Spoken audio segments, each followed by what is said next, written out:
There's an intimacy to ride-share driving that most people never think about.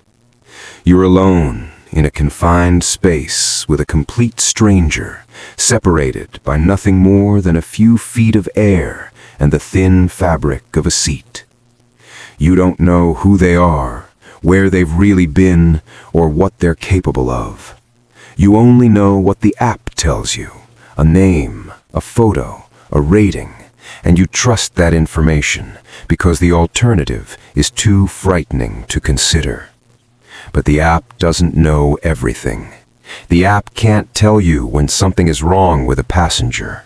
It can't warn you when the person in your back seat isn't who they claim to be. It can't protect you when the ride you've just accepted will follow you for the rest of your life. The following 3 accounts come from verified ride-share drivers who agreed to share their experiences. Their names have been changed, but their fear was real. Their confusion was real. And what happened to them, according to police reports, dashcam footage, and their own haunted testimonies, was real too. Darnell Washington had been driving for Uber in Chicago for almost 3 years. That was long enough to develop the instincts that separate veterans from newcomers. The ability to read a pickup location and know whether it would be a college kid too drunk to stand, a business traveler with a 5 a.m. flight, or the kind of passenger who would spend the entire ride complaining about the route while giving directions that made no sense. At 41 years old, Darnell had seen enough of the city's late-night ecosystem to understand one fundamental truth: weird was normal. Strange requests came with the territory. The best policy was to keep your mouth shut, your doors locked until the passenger was verified, and your dash cam running at all times. Not because he expected trouble, but because after 3 years of driving strangers through the dark hours between midnight and dawn, he'd learned that trouble didn't announce itself. It didn't wear a warning sign. It didn't give you time to prepare. The night of February 7th started slow. A bitter Chicago cold had settled over the city, the kind that kept most people indoors. Wind chill dropped the temperature to 15 below zero. The streets stretched empty, except for the occasional cab and the distant wail of sirens that formed the city's constant background music. Darnell had been considering calling it a night around 1:30 a.m. when his phone chirped with a new ride request. Pick up at the corner of Ashland and Division, destination listed as an address on the far south side that he didn't recognize. That was unusual. After 3 years, Darnell knew most of the city's geography by heart, but not unusual enough to decline. He pulled up to the corner and waited, engine running for warmth, watching the sidewalk for his passenger. Exactly on time, a woman emerged from the shadowed doorway of a closed dry cleaner. She walked toward his car with careful, measured steps, the steps of someone who knew exactly where she was going. She was in her mid-30s, maybe, well-dressed in a dark wool coat that looked expensive, black hair pulled back in a neat bun, subtle, professional makeup. The kind of woman Darnell might have picked up from a law firm or a hospital, someone working late, someone with places to be. She opened the back door and slid inside, bringing with her a faint scent of something floral, cold earth and wilted roses, sweet and heavy in the heated air of the car.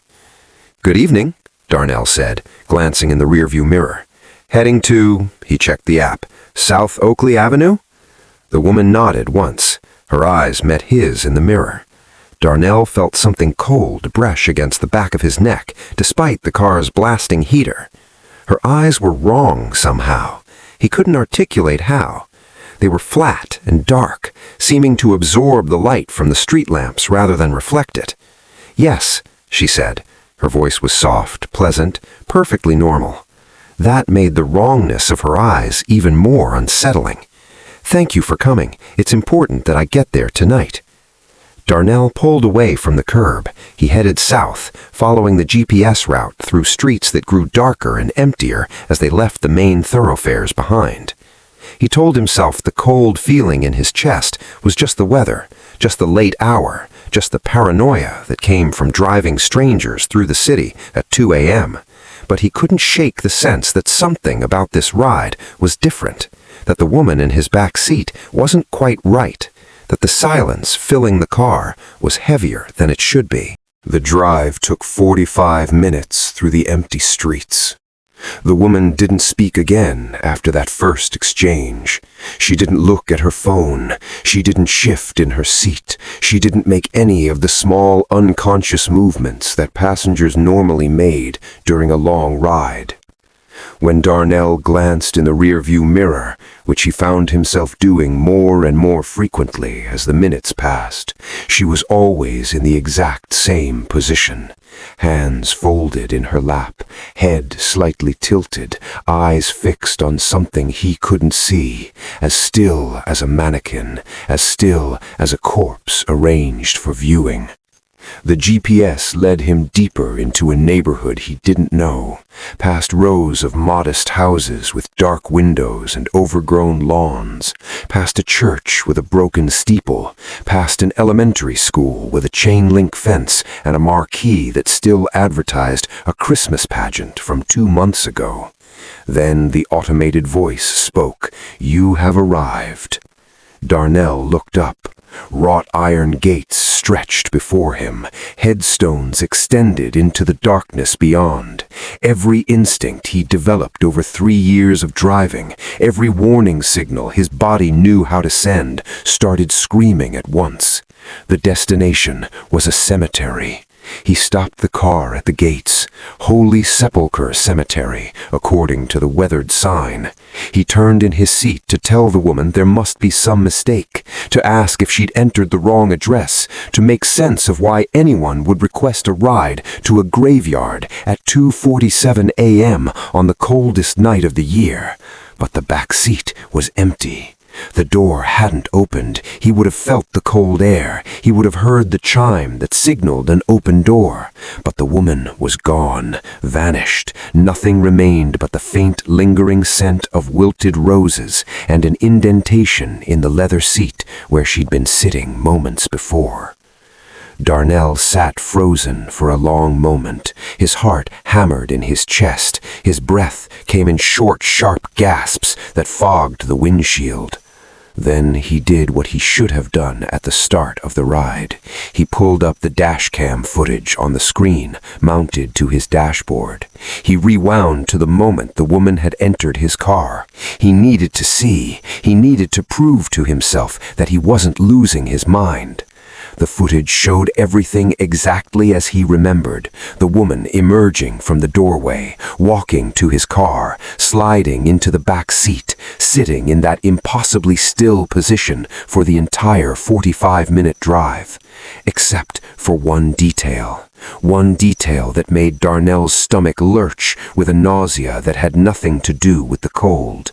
In the footage, the woman wasn't looking straight ahead like he remembered. She wasn't staring at something only she could see. She was looking directly into the dashcam. Her dark eyes were fixed on the lens with an intensity that felt like a physical weight.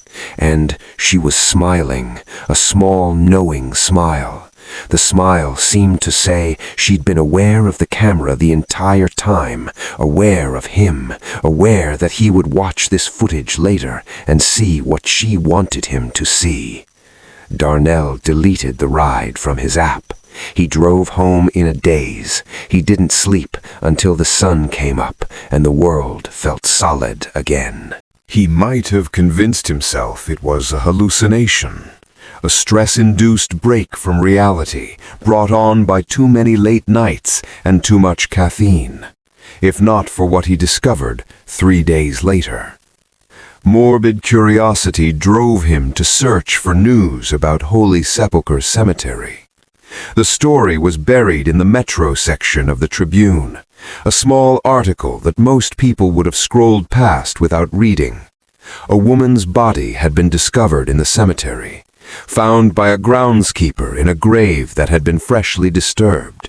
The earth had been torn up, as if something had clawed its way out.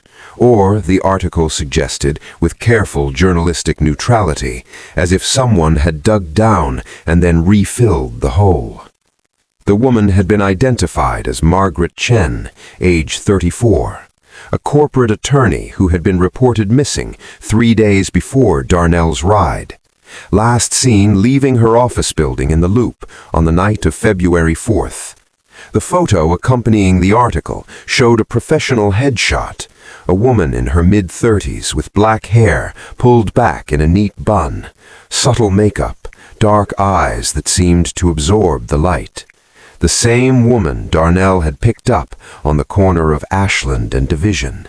The same woman who had asked to be taken to the cemetery where her body would be found. The same woman who had smiled into his dashcam, knowing that he would see her face and recognize it and understand that something impossible had happened. Darnell reported the incident to the police. He showed them the dashcam footage that he hadn't been able to bring himself to delete after all. He watched their expressions shift from skepticism to confusion to something pale and uncomfortable. On the screen, Margaret Chen sat in his back seat and stared into the camera for 45 minutes. Her lips moved occasionally in what might have been words or might have been nothing at all. The detective in charge of the case was a tired man named Kowalski. He looked like he'd seen too much of Chicago's darkness. He took Darnell's statement. He copied the footage. He asked him not to discuss the case with anyone. A month later, Darnell received a call from an unknown number. When he answered, there was nothing but static. Then the faint sound of what might have been breathing. Then a woman's voice, soft and pleasant, and exactly as he remembered it. "Thank you for the ride. You helped me get home." The line went dead. When Darnell checked the number, it was registered to a phone that had been found in Margaret Chen's grave. Its battery should have been long since dead. Its owner had been long since buried. But apparently she was still making calls, still reaching out from wherever she now existed, still trying to find drivers who would take her where she needed to go. Darnell quit Uber the next day. He sold his car. He moved to Phoenix, where the sun shines 300 days a year, where the nights are warm, where the dead, he tells himself, stay where they're buried.